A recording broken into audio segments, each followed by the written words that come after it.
Puis le premier objectif aussi, au départ, c'était de l'honorer de son vivant. Mais on a réussi. On a réussi parce qu'en fait, je sais pas, j'avais été le voir à l'hôpital, je passais en septembre, et puis je me suis dit, écoute, Jean-Yves, on va faire quelque chose pour toi. J'ai pensé à cette idée-là, le trophée s'en vient, écoute, on y va. Puis finalement, ben écoute, il était là. C'était génial. On a encore les photos. Il est décédé 5 jours. Ouais, la semaine après, il est décédé. Puis quand même, il a remis le trophée au premier en plus. C'est que ça, c'est pour moi c'est le plus beau retour en fait. Parce que souvent on honore les gens qui ne sont plus, mais là, on a juste le temps de le faire. Donc il a tenu jusque-là, donc bravo.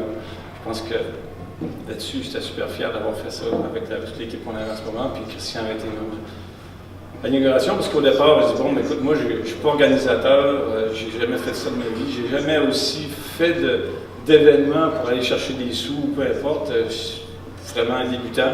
Mais bon, avec Christian, avec les gens qu'on s'entourait, on essayait de faire au mieux pour que ça puisse faire quelque chose. Puis bon, voilà, donc premier événement. Puis merci Hugo d'être là, d'être un parrain de tout ça ce soir aussi. Et puis, beaucoup d'émotion parce que je vois plein d'images avec Jean-Yves. Et puis, aujourd'hui, ce que je peux vous dire aussi, c'est que ce que je fais dans ma vie, où je suis arrivé, Jean-Yves, c'est quelqu'un qui connaissait ses limites également. Dans le sens où il est capable de prendre un junior, puis après de te donner, puis de te dire, OK, Pierre, tu le prends. Donc, bien souvent, c'est ce qui s'est passé pour moi aussi, c'est qu'à un moment, Jean-Yves, il me voyait bien dans le club, je faisais des performances extraordinaires localement, mais quand il revenait au provincial, soit que je tombais, ou on me faisait tomber. Fait qu'on me voyait jamais. J'avais un dossard dans le dos. Dès que j'avais le dossard dans le dos au provincial, écoute, je n'étais jamais capable de terminer les courses. Puis à un moment, Jean-Yves, il a dit à Pierre, écoute, j'ai un bon. Il dit, bon, fait que j'ai été au camp d'entraînement. Au camp d'entraînement, il n'y avait pas de dossard. Ah là, ça explosait le compteur. Fait que c'est comme ça que j'ai fait mon petit bout de chemin, de Jean-Yves à Pierre, pour devenir champion canadien, puis de récidiver après ça sur piste.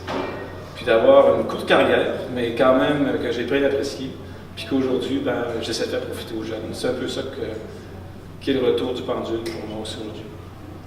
Merci beaucoup, puis à la pérennité, puis à Jean-Yves. Merci.